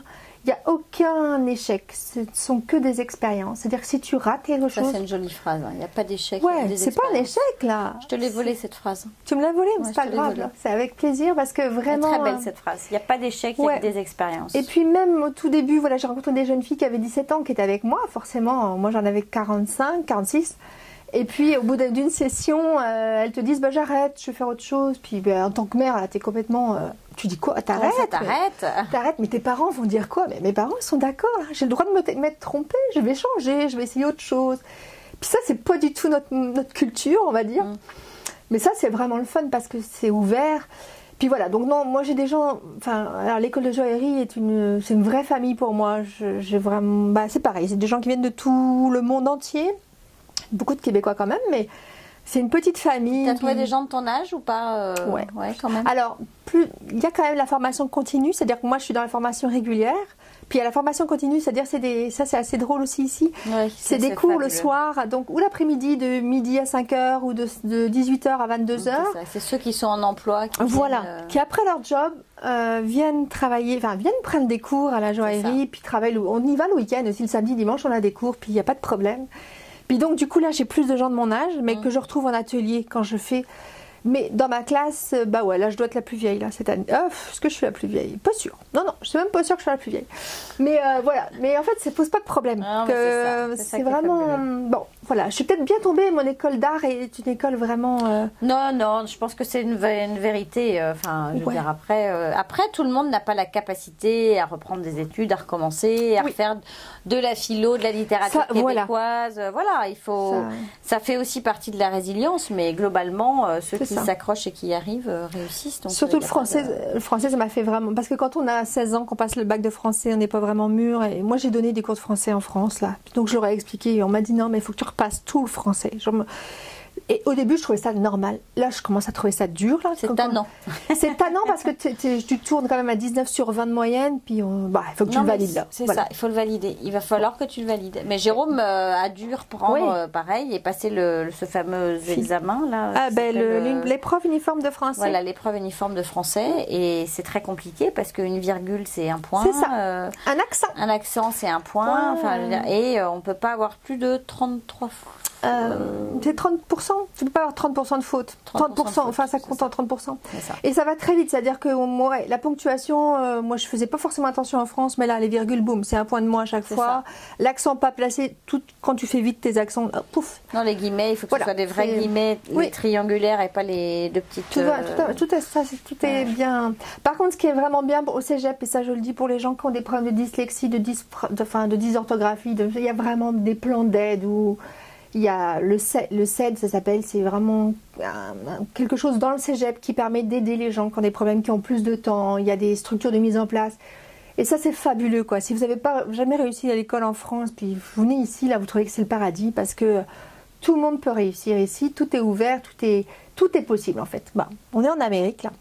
C'est possible. C'est possible. En fait, voilà, c'est ça. Tout est possible. Et tout est possible. Rien n'est erreur. Tout est essai. Et puis voilà, puis en même temps, c'est vrai, là, quand tu te trompes quelque part, quand tu fais une erreur, ça t'a servi d'expérience, ça t'a servi, puis tu vas pas refaire la même chose, là, tu vas pas faire la même bêtise. Puis moi, je le vois au quotidien, c'est très formateur, puis on nous fait confiance. Alors voilà, ici, la différence aussi, c'est qu'on te donne la confiance immédiatement, tu l'as, maintenant, à toi de la garder. La tromper, hein. Par contre, il ne faut pas la tromper, ouais. Si tu la trompes, là, c'est mort pour un moment, là. Mais c'est mort pour un moment, c'est mort pour ta réputation. Ouais.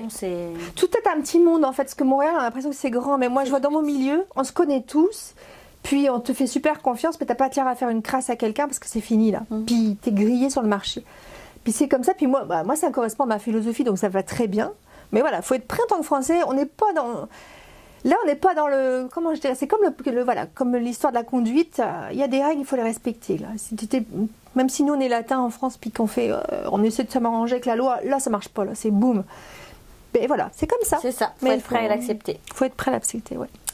Merci Catherine. Je t'en prie. Pour cette bonne interview. Oui, tu veux rajouter un petit quelque chose? Juste sur la santé. Pour ceux qui veulent venir, moi, je veux juste dire... soyez... Attention, la santé ici. Oui, c'est vrai. La prise en charge de la santé n'est pas du tout la même qu'en France. L'éducation non plus, c'est-à-dire qu'on ne va pas voir le médecin pour un bobo. Hein. Là, ici, on voit le médecin une fois dans l'année pour juste le bilan annuel. Si vraiment tu as quelque chose, tu trouves un médecin, il n'y a pas de problème. Mais c'est pas du tout la même culture. Il faut bien prendre en compte. Et puis, si vous venez, moi j'aurais un conseil, venez avec des sous parce que ça coûte cher quand même. La médecine au cas où, oui. La médecine, tout est cher au début. Et puis, il ne faut pas venir, même si on vous demande un minimum d'argent quand vous arrivez dans les papiers. Là, il en faut un petit peu plus. Il en faut plus parce qu'il peut y avoir plein d'imprévus. Puis, quand vous arrivez à l'hôpital, puis que vous n'avez pas encore la carte soleil, on ne vous examine pas si tu ne donnes pas $800 en arrivant. Enfin, c'est des détails, mais... ça peut quand même vous empoisonner l'arrivée. Donc l'existence. Ouais. Et puis soyez prêts, voilà. Vous êtes des immigrants. Je suis désolée, mais il faut vraiment le dire parce que. Non, mais t'as raison. Pour moi, c'est un très beau mot, immigrant. Il n'y a pas du tout de. Mais il faut vraiment que vous soyez prêts dans votre tête à être des immigrants, à devoir vous adapter à un pays. Puis il ne faut pas oublier qu'ici, on est en Amérique, c'est juste des Américains qui parlent français. Voilà. Je dirais ça en conclusion parce que. On n'est pas en France, c'est pas un petit bout de la France, même si c'est la Nouvelle-France, ça n'a rien à voir là. C'est des Américains qui parlent français de temps en temps, qui parlent beaucoup américain, enfin beaucoup anglais.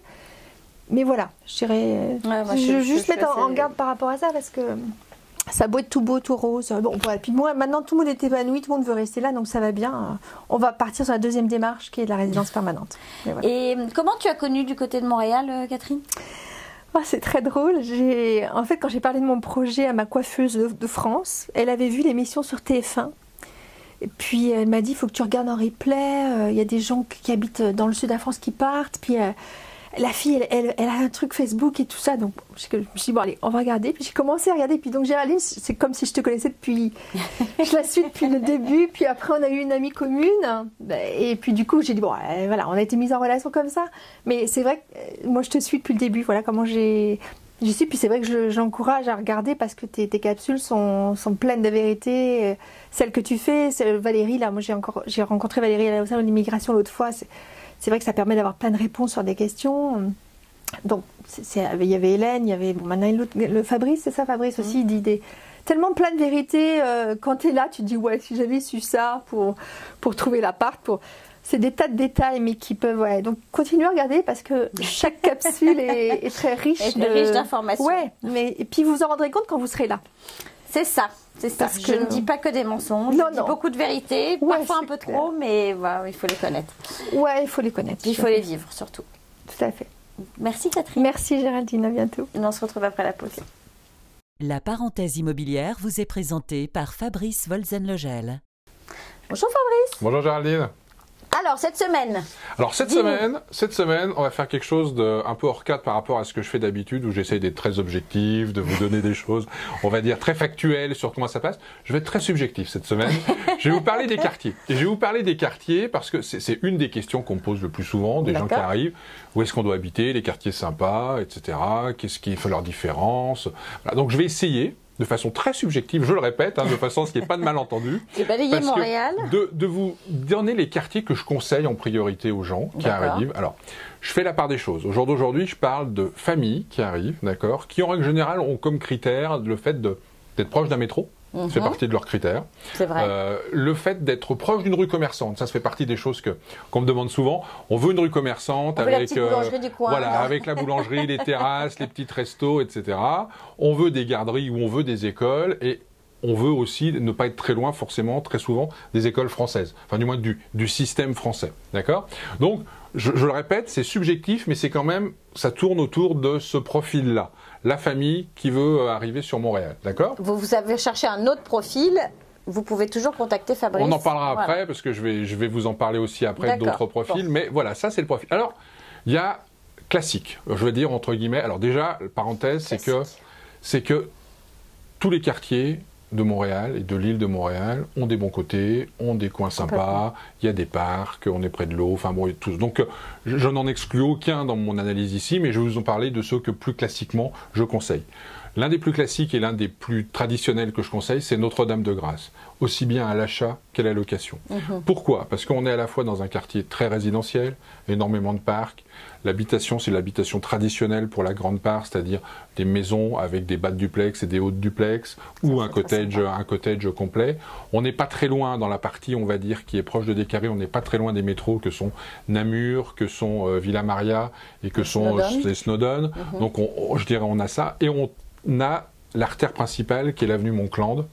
Et cette avenue Montcland s'est beaucoup développée ces dernières années. Vous avez maintenant Village. Voilà, Montcland Village. Vous avez des restaurants sympas, vous avez des boulangeries, vous avez des bouchers, vous avez tout un écosystème plutôt agréable où vous pouvez aller vous balader à pied. C'est un quartier qui est très vert, il y a beaucoup d'arbres, c'est vrai que c'est très joli. C'est une vraie valeur sûre au jour d'aujourd'hui sur Montréal pour une famille de s'installer ici. C'est quoi, un quart d'heure en métro à peu près du centre-ville, 20 minutes? Ouais, c'est ça, un quart d'heure, 20 minutes et du centre-ville. L'école du système français la plus proche va être Marie de France, qui est pareil aussi, encore à un quart d'heure, 20 minutes, même pas. Donc c'est véritablement un bel endroit pour arriver. Complètement. Voilà. L'autre quartier qui est aussi un très bel endroit pour arriver, qui est entre guillemets un petit peu plus cher, c'est Outremont. Outremont, vous avez 3 axes principaux qui remplissent ces fameuses avantages d'avoir des rues commerçantes. C'est Van Horn, c'est Bernard, et puis c'est Laurier, d'accord ? Donc là, vous avez la proximité aussi du plateau, la proximité du Myland. Donc vous avez véritablement, là aussi, un environnement avec des parcs. Vous êtes au pied de la montagne, donc vous pouvez monter sur la montagne, donc le Mont-Royal, pour aller vous promener, faire du ski de fond.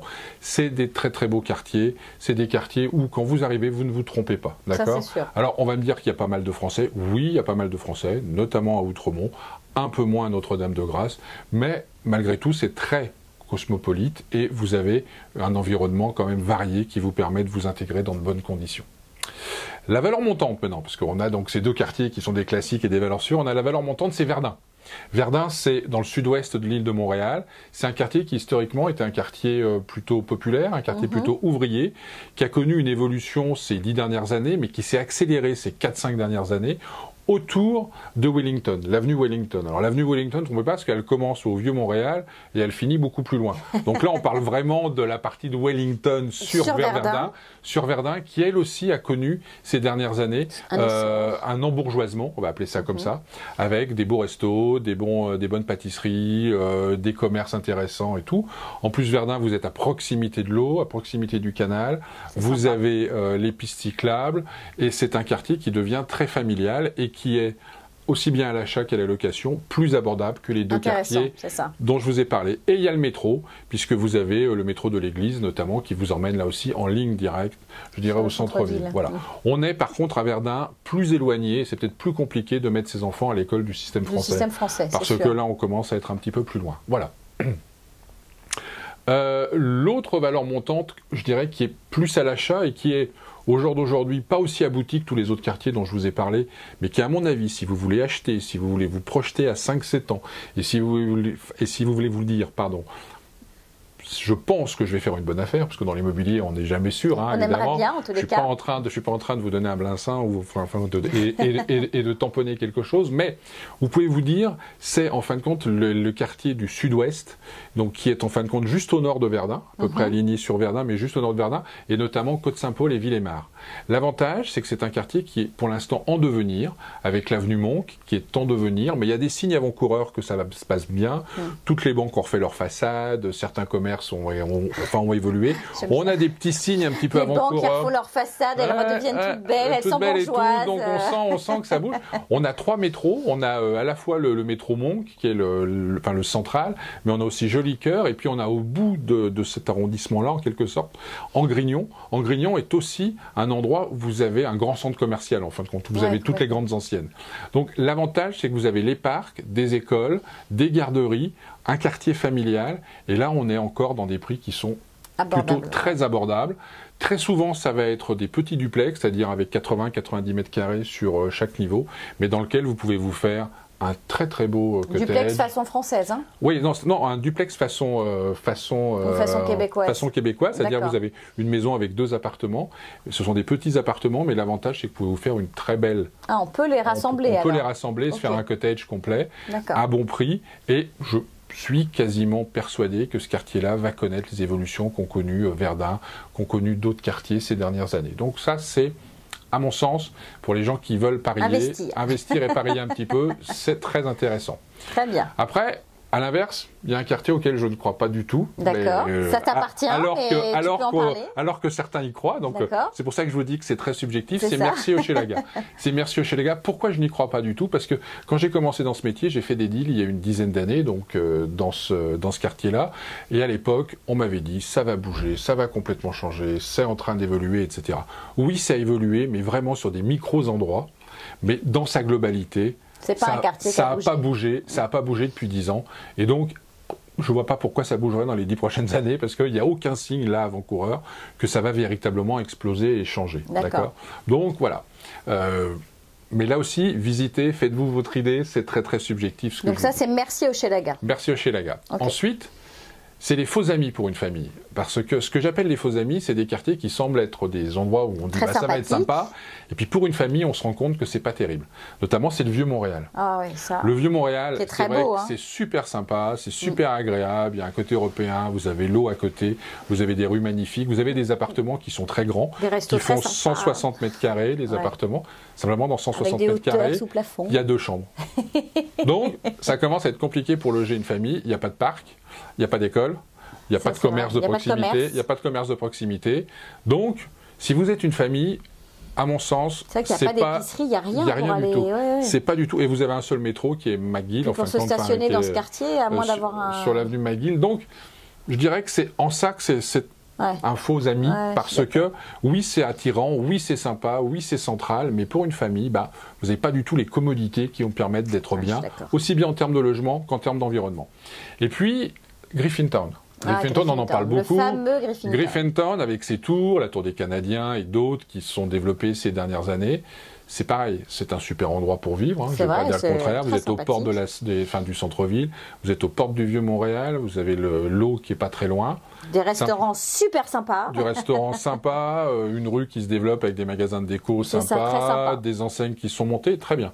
Simplement, les appartements sont des appartements en règle générale de 1 ou 2 chambres. C'est vrai. Pas plus. C'est très rare d'avoir des 3 chambres. Ils font 60 mètres carrés. Ils sont complètement standardisés. Donc je dirais que c'est le point de chute idéal si vous voulez louer ou acheter, que vous êtes un jeune couple ou un célibataire qui arrive et qui se dit je cherche un endroit où ça bouge, où il y a entre guillemets une vibration, où je peux faire des choses. Et les tarifs sont plus chers qu'ailleurs dans ce quartier Griffintown ou ça reste... Griffintown, c'est toujours pareil. Si on remet ça enfin au mètre carré ou au pied carré, oui, mais pourquoi? Parce que aussi les immeubles ont des services. Très souvent, oui, c'est ça, il y a la piscine, la salle de sport. Vous avez la piscine, la salle de sport, le chalet urbain, la piscine sur le toit, vous avez très souvent des grandes terrasses garage, avec le barbecue. Des terrasses et tout, donc tout ça, ça a un coût à un moment donné, d'accord?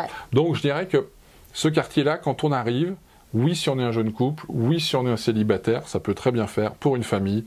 Je le conseille pas. D'accord. Voilà, donc j'ai été très subjectif, je vous ai donné. Moi, ce que je vous conseille, c'est envoyez-moi vos commentaires, envoyez-moi vos demandes. Exactement. Dites-moi que j'ai tort, prouvez-le-moi sur la parenthèse immobilière @gmail.com. C'est ça. Et je suis tout à fait preneur de vos commentaires et je suis tout à fait preneur de faire évoluer mes idées. Voilà, exactement. Ok, génial. Bon, écoutez, bonne semaine à tous et puis on se retrouve la semaine prochaine avec toujours les bons conseils de Fabrice. À bientôt, au revoir. Au revoir.